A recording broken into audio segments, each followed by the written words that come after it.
इस वीडियो में हम द साइकोलॉजी ऑफ मनी पुस्तक का सारांश प्रस्तुत करेंगे।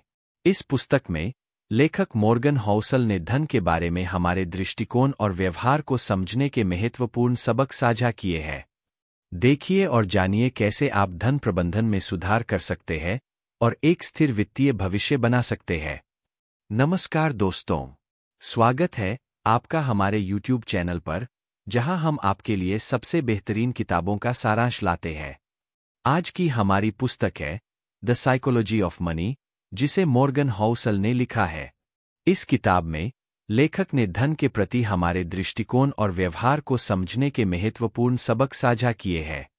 तो चलिए बिना किसी देरी के शुरू करते हैं। चैप्टर 1, धन और मानसिकता। इस पुस्तक की शुरुआत में मॉर्गन हाउसल हमें बताते हैं कि धन केवल एक संख्यात्मक अवधारणा नहीं है, बल्कि यह हमारे व्यवहार और मानसिकता से भी जुड़ा होता है। हमारे निर्णय, हमारी भावनाएं और हमारा दृष्टिकोण सभी मिलकर यह तय करते हैं कि हम धन को कैसे संभालते हैं। चैप्टर 2, धन के प्रति दृष्टिकोण।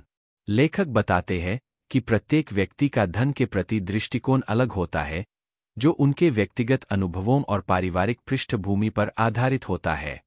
यह महत्वपूर्ण है कि हम अपने दृष्टिकोण को पहचानें और उसे सुधारने की कोशिश करें। चैप्टर 3, धैर्य और संयम। धन प्रबंधन में धैर्य और संयम का बहुत महत्व है। लेखक ने समझाया कि कैसे धैर्य और संयम रखने से हम दीर्घकालिक सफलता प्राप्त कर सकते हैं। धैर्य रखने और आवेगपूर्ण निर्णय लेने से बचने से हमें अपने वित्तीय लक्ष्यों को प्राप्त करने में मदद मिलती है। चैप्टर 4, जोखिम और अनिश्चितता। मॉर्गन हाउसल ने बताया कि धन के साथ जोखिम और अनिश्चितता भी जुड़े होते हैं। हमें यह समझना चाहिए कि हर निवेश में जोखिम होता है और हमें उसके लिए तैयार रहना चाहिए। अनिश्चितता के समय में शांत रहना और सूझबूझ से निर्णय लेना महत्वपूर्ण है। चैप्टर 5, स्वतंत्रता का महत्व। लेखक ने स्वतंत्रता के महत्व पर भी जोर दिया है। धन का सही उपयोग हमें वित्तीय स्वतंत्रता प्राप्त करने में मदद कर सकता है, जिससे हम अपने जीवन के महत्वपूर्ण निर्णय स्वतंत्रता से ले सकते हैं। यह स्वतंत्रता हमें एक संतुलित और संतुष्ट जीवन जीने में मदद करती है। Chapter 6, व्यावहारिक सुझाव। पुस्तक में कई व्यावहारिक सुझाव और तकनीकें भी दी गई है, जिन्हें हम अपने दैनिक जीवन में अपना सकते हैं। उदाहरण के लिए, एक बजट बनाना, अपने खर्चों पर नियंत्रण रखना और सही निवेश करना।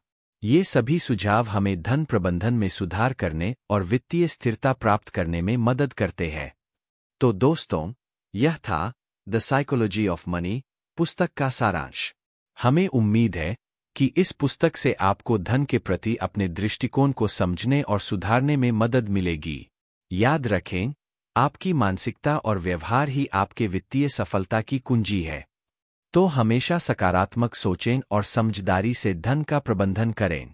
अगर आपको यह वीडियो पसंद आया हो, तो कृपया लाइक, शेयर और सब्सक्राइब करना न भूलें।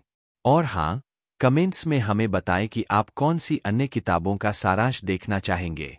धन्यवाद और अगली बार फिर मिलेंगे एक नई पुस्तक के सारांश के साथ।